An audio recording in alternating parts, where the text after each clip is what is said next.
Assalamualaikum warahmatullahi wabarakatuh. Yang terhormat dosen penguji ujian kinerja PPG 2021 Angkatan 4. Perkenalkan, saya Tri Astuti, saya guru SDN Jatinegara 15, Cakung, Jakarta Timur, Provinsi DKI Jakarta. Pada kesempatan kali ini, saya akan melaksanakan praktek pembelajaran untuk memenuhi ujian kinerja PPG 2021 Angkatan 4 dengan mengambil tema Pahlawanku, subtema Perjuangan para Pahlawan di kelas 4. Mohon masukan dan saran agar kedepannya kegiatan pembelajaran kami lebih baik lagi. Wassalamualaikum warahmatullahi wabarakatuh. Terima kasih.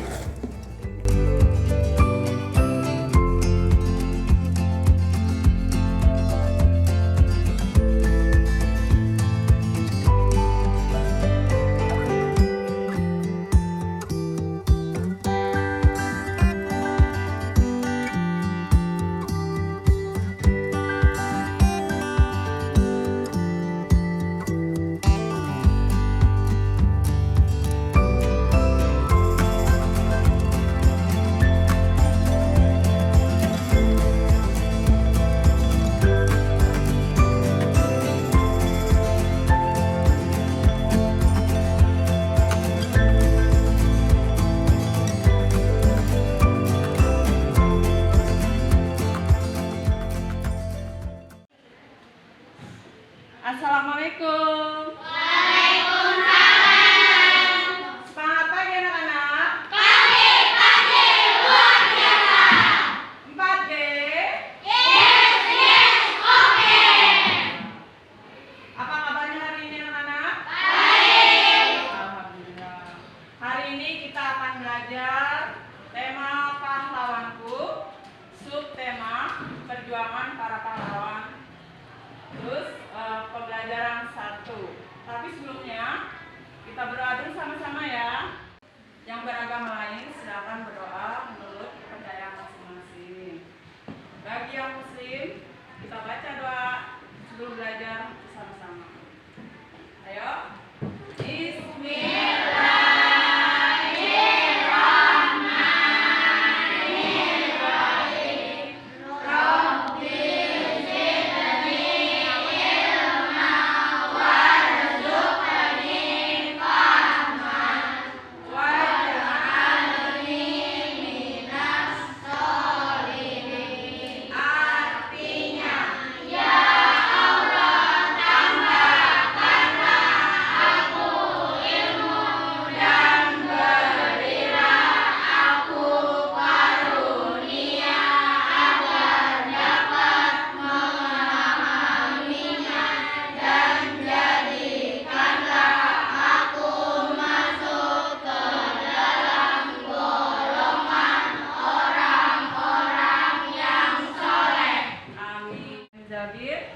Saya. Miftahura Mahutagaluh. Saya. Ya, untuk menumbuhkan rasa cinta tanah air, mari kita menyanyikan lagu kebangsaan. Anak-anak silakan berdiri.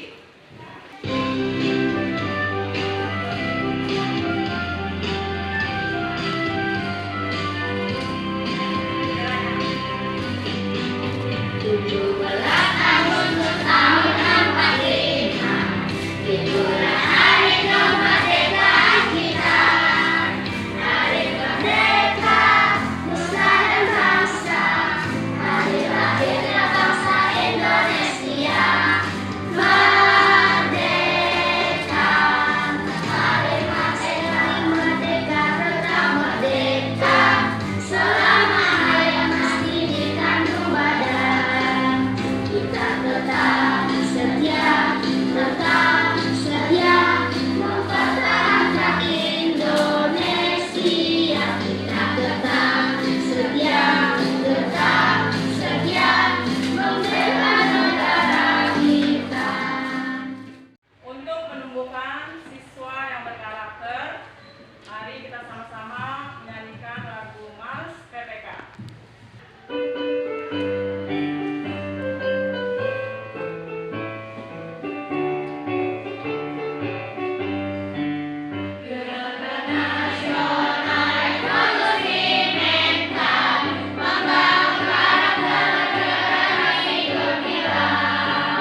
menjawab pertanyaan dengan benar.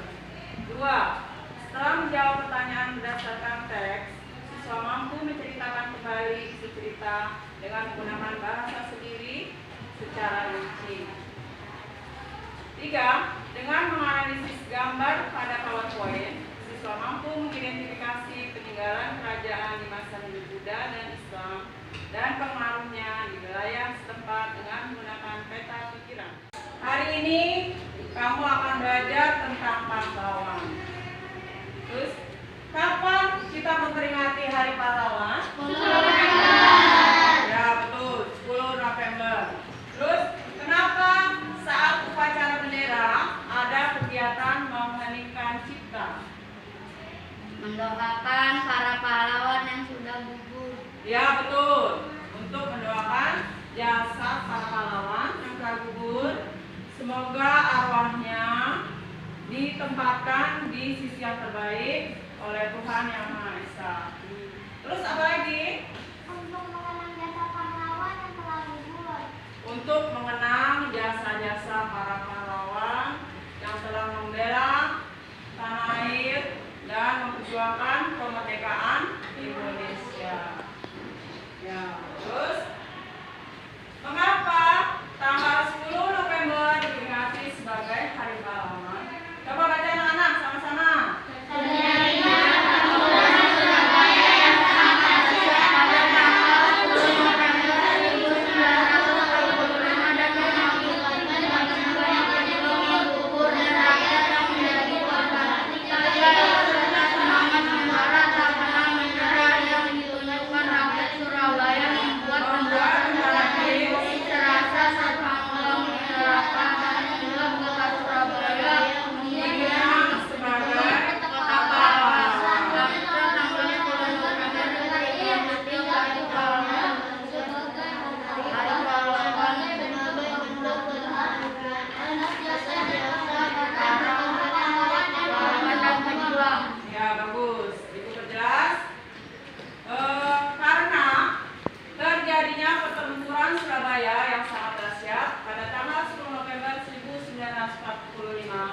Dan mengakibatkan banyaknya pejuang yang gugur dan rakyat yang menjadi korban ketika itu, serta semangat pembara tak pernah menyerah yang ditunjukkan rakyat Surabaya.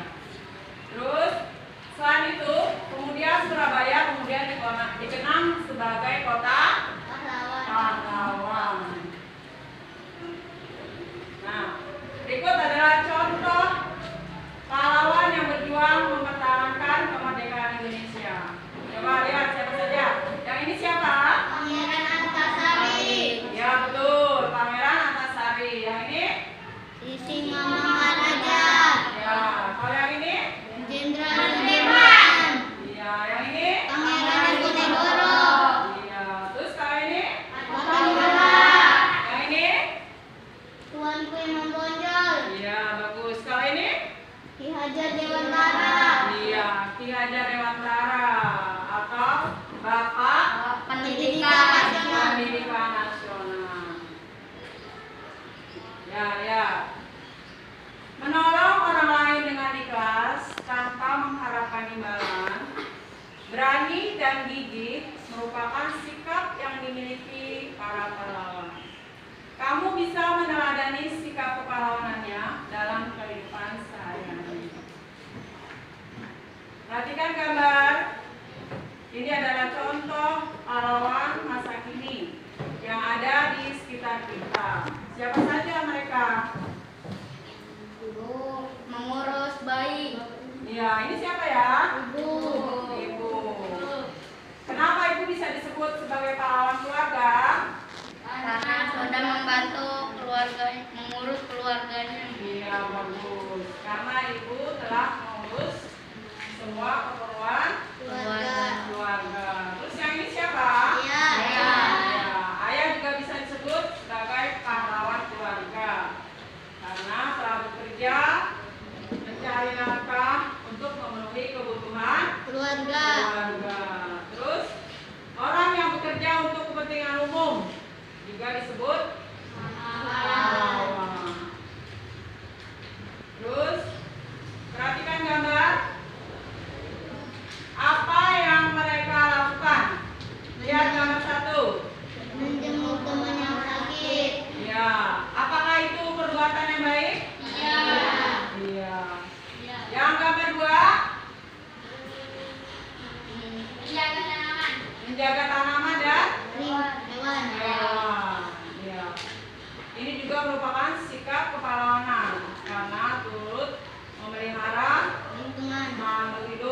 dan lingkungan.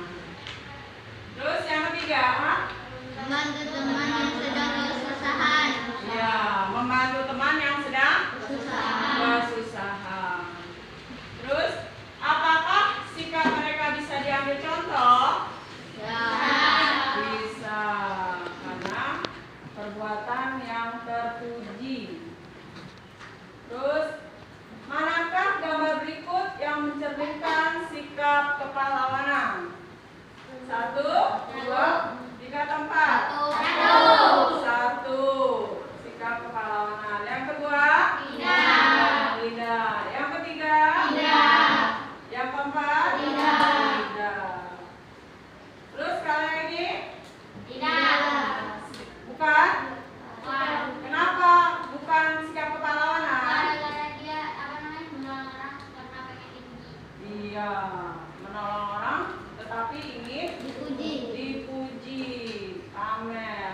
Kalau ini apakah merupakan sikap kepahlawanan? Iya. Menolong orang yang sudah tua untuk menyeberang. Yang ketiga? Iya. Yang keempat? Tidak, karena merugikan Orang lain. Ya, perhatikan. Coba lihat gambar. Kalian kenal atau tidak? Kenal? Siapa ini? Ya, Insinyur Soekarno. Siapa dia? Presiden pertama Indonesia. Bagus, Presiden pertama Indonesia atau Bapak Proklamator yang telah memproklamasikan kemerdekaan Indonesia. Terus yang kedua, Soeharto. Bapak Soeharto. Yang ketiga, B.J. Habibie. Yang keempat,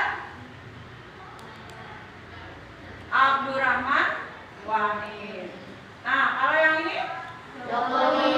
ya, Bapak Presiden kita yang sekarang. Sekarang coba baca. Presiden Republik Indonesia adalah kepala negara sekaligus kepala pemerintahan Indonesia. Sebagai kepala negara, Presiden adalah simbol resmi negara Indonesia di dunia. Ya. Presiden dan Wakil Presiden menjabat selama 5 tahun dan sesudahnya dapat dipilih kembali dalam jabatan yang sama untuk 1 kali masa jabatan. Nah, kalau yang tadi itu pemimpin pemerintahan zaman sekarang. Tapi kalau zaman dulu, ya, sebelum ada negara atau kerajaan, yang memimpin pemerintahannya adalah Raja. Ya, ini adalah contoh raja-raja yang ada di Nusantara pada masa Hindu-Buddha. Ada raja siapa nih? Mulawarman. Ini adalah Raja Mulawarman. Yang kedua, Raja Purwadewa. Raja Balaputra. Dari kerajaan apa? Sriwijaya. Sriwijaya. Yang ini siapa tahu? Hayam Wuruk dari kerajaan apa? Majapahit. Majapahit. Nah, itu adalah raja-raja. Tapi pada kerajaan Islam itu bukan disebut raja. Kepala pemerintahannya disebut Sultan. Ya. Bagaimana perjuangan para tokoh di masa kerajaan Hindu, Buddha, dan Islam? Bagaimana sikap kepahlawanan yang mereka miliki? Sikap kepahlawanan juga tercermin dari perbuatan beberapa raja-raja di masa kerajaan Hindu, Buddha, dan Islam. Contohnya adalah ini adalah berasal dari kerajaan Aceh. Rajanya Sultan Iskandar Muda. Terus Sultan Hasanuddin berasal dari kerajaan Gorontalo, Makassar. Yang jantan dari timur. Kalau ini adalah raja dari kerajaan Islam. Tetapi kalau dari kerajaan Hindu Buddha adalah, yang ini siapa? Balaputradewa. Balaputradewa dari kerajaan Sriwijaya. provinsi Palembang. ya, Sumatera Selatan. Kalau yang ini Mahapati Gajah dan Raja Hayaragoro. ya dari kerajaan Majapahit. Majapahit.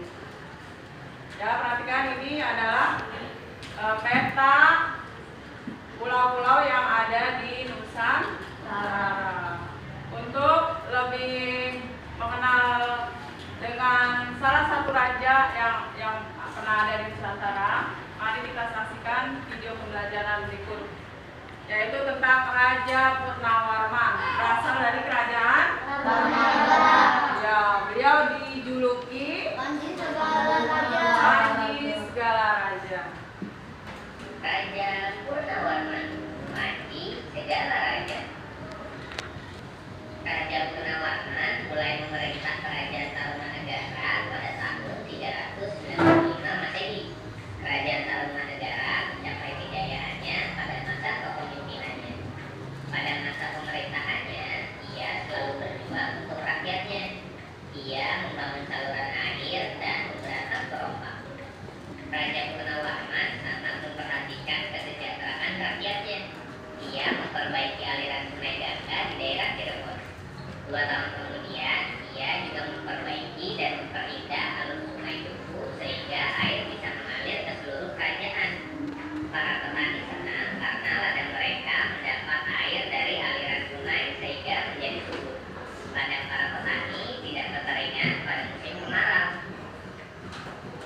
Raja Purnawarman juga berani memimpin angkatan laut kerajaan Tarumanegara untuk memerangi bajak laut yang merajalela di perairan barat dan utara kerajaan. Setelah Raja Purnawarman berhasil membasmi semua perompak, keadaan menjadi aman. Rakyat di kerajaan Tarumanegara kemudian hidup aman dan sejahtera. Sebagai wujud kecintaan rakyat kerajaan Tarumanegara kepada Raja Purnawarman, telapak kakinya dia bagikan dalam bentuk prasasti yang dikenal sebagai prasasti Ciaroken. Selain prasasti Ciaroken, masih ada lagi peninggalan-peninggalan lainnya dari kerajaan Tarumanegara, seperti prasasti Jambu, prasasti Kebun Kopi, prasasti Muara Janten, prasasti Tugu, prasasti Wasirawi, dan prasasti Cidanggiran atau Lebak. Mari kita bahas satu persatu yuk. Prasasti Ciaroken. Pada prasasti Ciaroken ada cap telapak kaki Raja Purnawarman.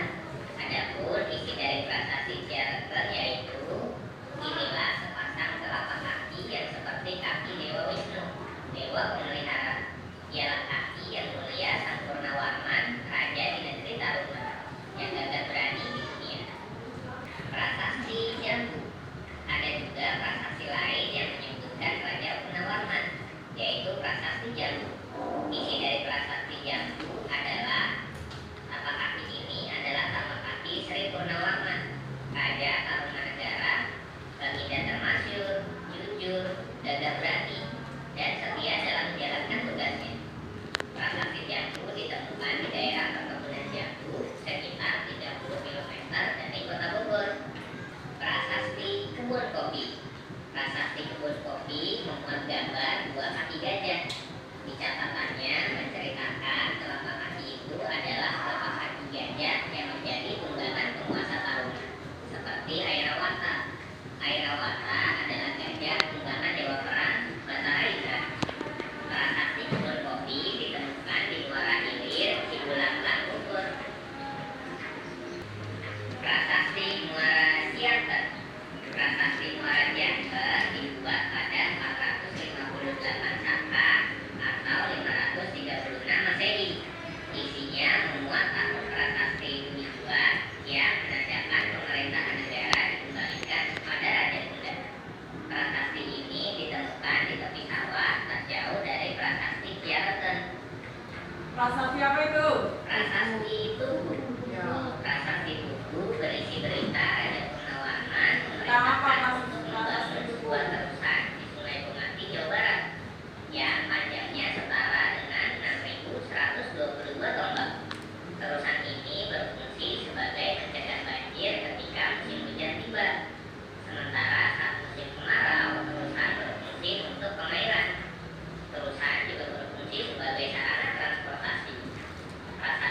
Hiang terletak di tepi aliran Sungai Cidahiang di Desa Legak, Kecamatan Munjul, Kabupaten Pandeglang. Prasasti-prasasti tersebut menunjukkan bahwa Raja Purnawarman sangat dicintai rakyatnya karena beliau sangat memperhatikan kesejahteraan rakyatnya. Ini adalah kerajaan ya, kerajaan Tarumanegara. Nah, yang ini tadi prasasti apa? Pasir Awi. Pasir Awi. Yang ini prasasti Tugu. Yang ini kebun kopi, karena ditemukan di kebun kopi. Terus lihat nama tokoh Raja Mulawarman berasal dari kerajaan Kutai. Raja pemeluk agama Hindu yang terkenal baik menyedekahkan 20.000 ekor sapi kepada kaum Brahmana. Peninggalannya adalah Yupa. Sikap kepahlawanannya adalah raja yang adil dan bijaksana, taat menjalankan ajaran agama serta mencintai rakyatnya. Juga dermawan karena beliau pernah bersedekah emas, tanah, dan ternak untuk rakyatnya. Berasal dari kerajaan Singosari, raja pemeluk agama Hindu yang berhasil menaklukkan seluruh wilayah Nusantara. Peninggalannya adalah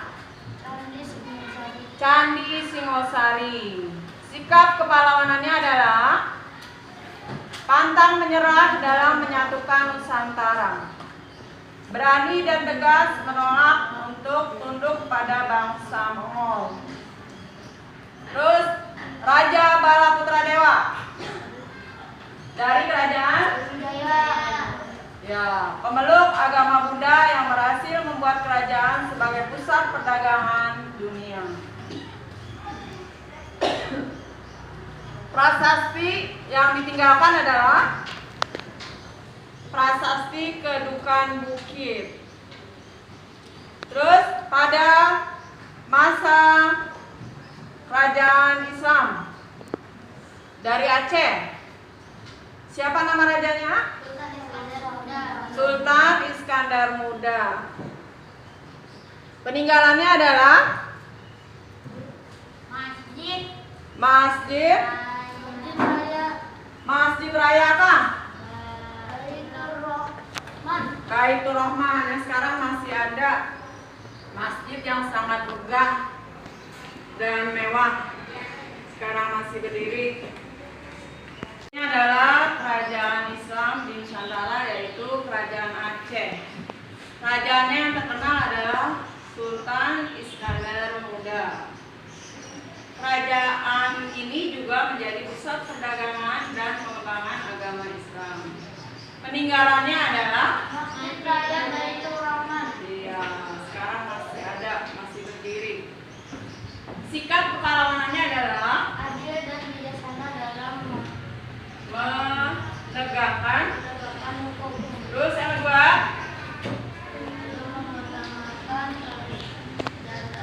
selalu mengutamakan kesejahteraan rakyat. Yang kelima juga dari kerajaan Islam adalah kerajaan Demak. Rajanya yang terkenal adalah Raden Patah, menjadi penguasa pertama kerajaan Demak. Ya, peninggalannya adalah Masjid Agung Demak. Ada di mana situ kerajaan Demak? Provinsi mana? Pernah dengar nggak kota Demak? Nah, itu PR. Cari di rumah. Di mana kota Demak? Ya, besok itu tunggu jawabannya. Terus sikap kepahlawanannya adalah menghormati kebebasan beragama, berani melawan penjajah. Ya.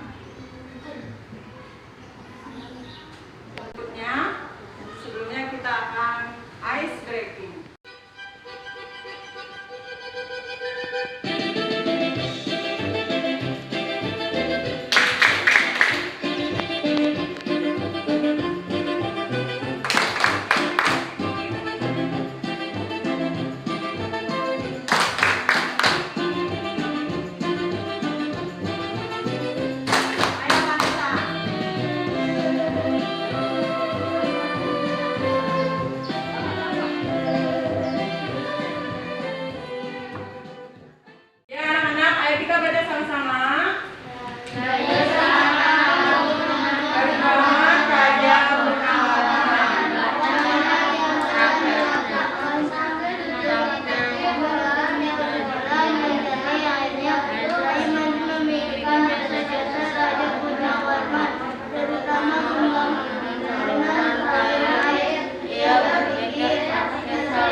airnya jernih. Karena airnya jernih.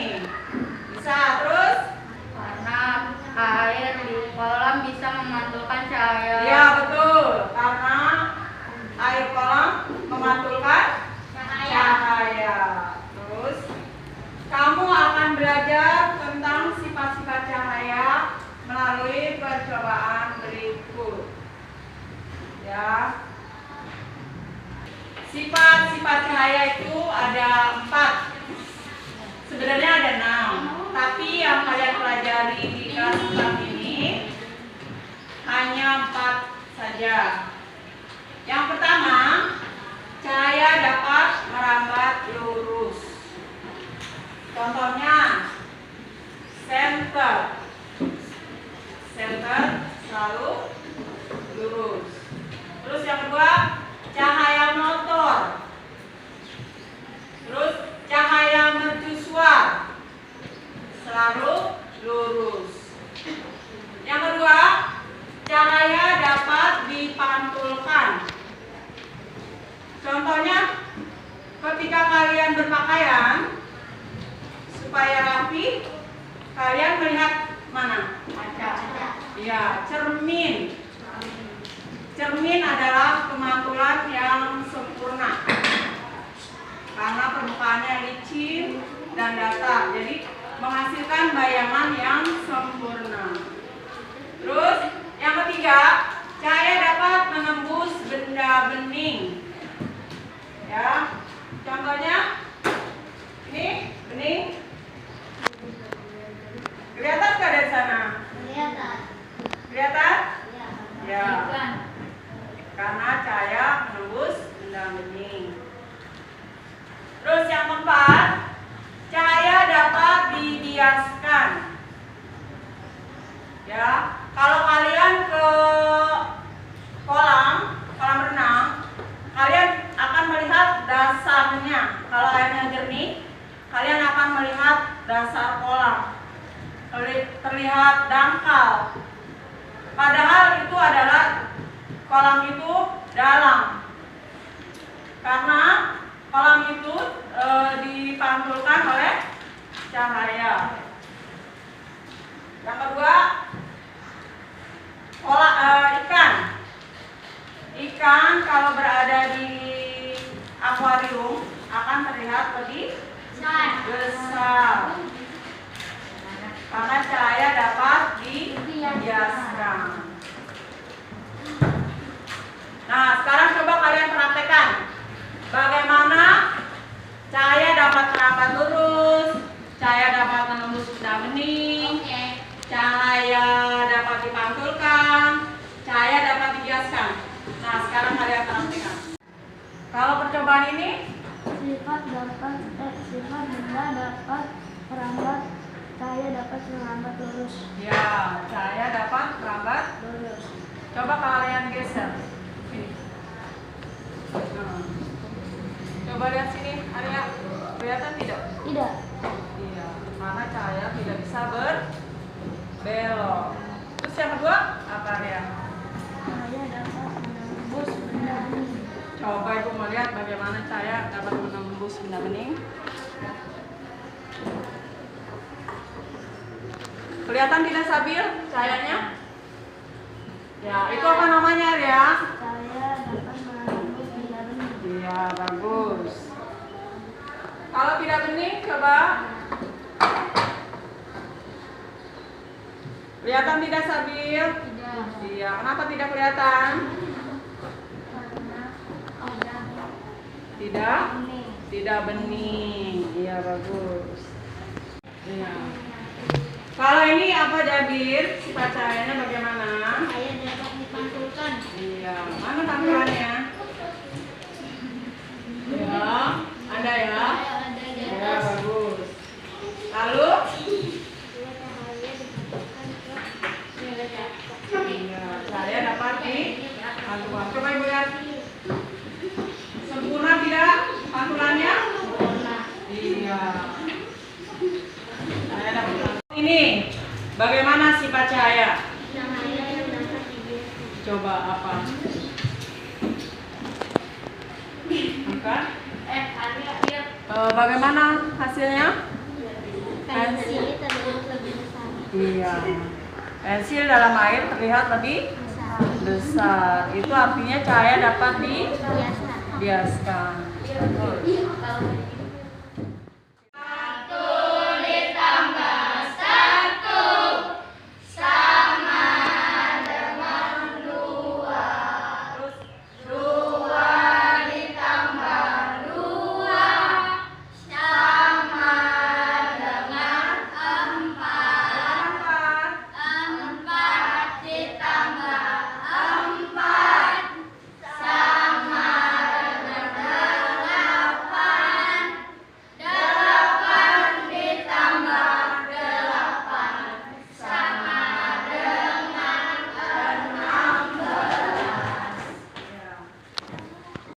Ya, setelah melakukan percobaan tadi, kalian lanjut mengerjakan LKPD atau lembar kerja besar diri. Ya. Baca dengan teliti, lalu jawab dengan atensi. Tulis nama jangan lupa.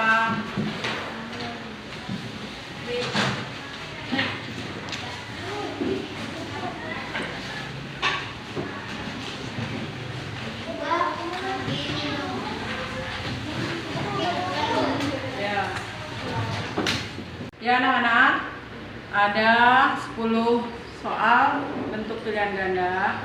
Kalian pilih salah satu jawaban yang paling benar. Lalu ada 5 pertanyaan. Kalian jawab dengan singkat dan jelas. Waktunya 20 menit dari sekarang. Ya, kelompok mana yang sudah selesai? Sudah selesai, Bu. Perhatikan teman-teman, kelompok Jabir akan membacakan hasil percobaannya. Hasil percobaan 1. Tujuan percobaan: mengetahui cahaya dapat merambat lurus. Alat dan bahan: 3 buah karton, sebuah lilin korek api isolasi. Langkah kerja: lubangi bagian tengah ketiga karton tersebut. Letakkan dengan posisi 3 lubang tersebut sejajar dengan cahaya lilin tepat di belakang lubang. Hasil pengamatan: cahaya lilin atau senter dari rangkaian kardus yang sudah diberi lubang sejajar, cahaya dapat merambat lurus. Ya, terima kasih Jabir, sudah betul jawabannya. Kelompok 2 sudah betul. Kelompok mana lagi yang sudah selesai? Ya. Oke anak-anak, hari ini kita belajar apa saja? Para pahlawan. Yang kedua,